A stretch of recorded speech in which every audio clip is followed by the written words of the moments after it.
We'll move forward to our next question that we've got in from Ghazala Abbasi Sahiba. Jazakallah for your question. And this relates to something, she's actually a young lady of 14. And I think very much so, we've seen in the world over recent times, certainly over the last couple of years, a lot of natural disasters which have taken place. And it does raise in the minds of a lot of children, in the minds of those who are of no belief, on the whole question of the existence of God. And Ghazala actually refers to a discussion she was having in school. And she writes that recently there was a debate going on in our religious education lesson which was concerning the Haiti earthquake. Indeed, the Jamaat and Humanity First also have been quite active, very active indeed, in responding and in their aid there. But her question was more to do with the actual earthquake itself. Does the earthquake in Haiti prove that God doesn't exist? Indeed, that was a question was raised with her. She says herself that, of course, she doesn't agree with it, but sometimes she ran out of evidence she could provide to counter some of the challenges which were being made. She wants, and she asked the panel's assistant in that, to provide strong proofs about the existence of God and show that natural disasters and indeed, in the wider context, human suffering does not actually mean that God does not exist. Azhar Hanif Saab.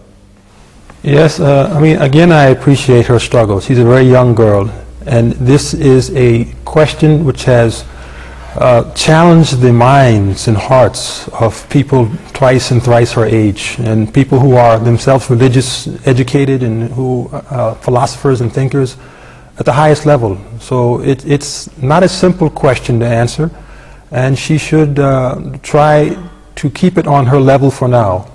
At 14 years of age, you know, her own classmates, you know, themselves have only a limited experience of life. Of course.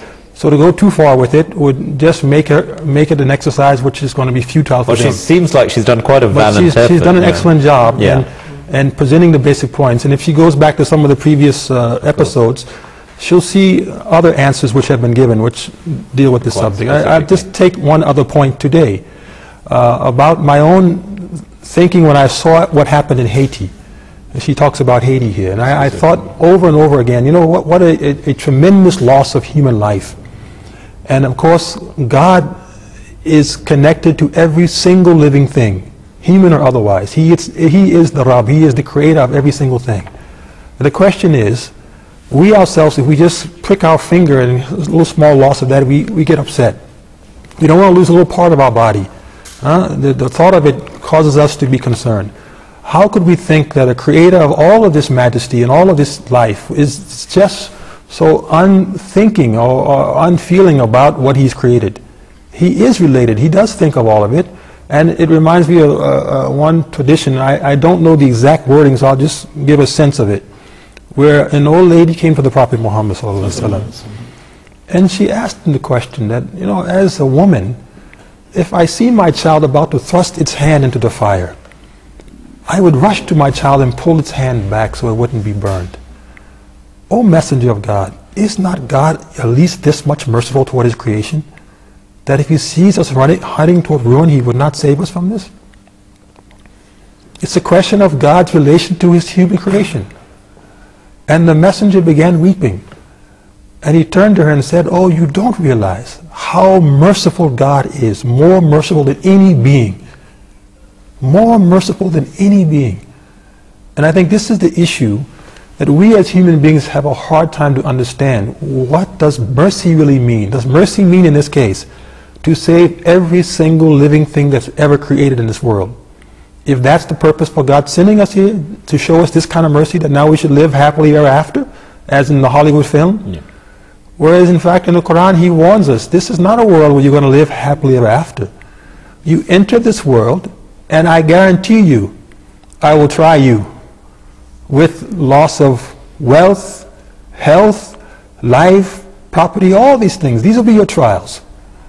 And they're there for your benefit. They're not there because I have no mercy on you, or I want to punish you, or I forgot about you. Of course. This is the way you will progress. And the greatest thinkers have come to the same conclusion. Without these struggles of life, there would have been no human progress. Just on that context. So even the catastrophes that we see sometimes, and it causes all of us to feel the human sympathy, we forget the big picture. That in the end of this, what starts happening?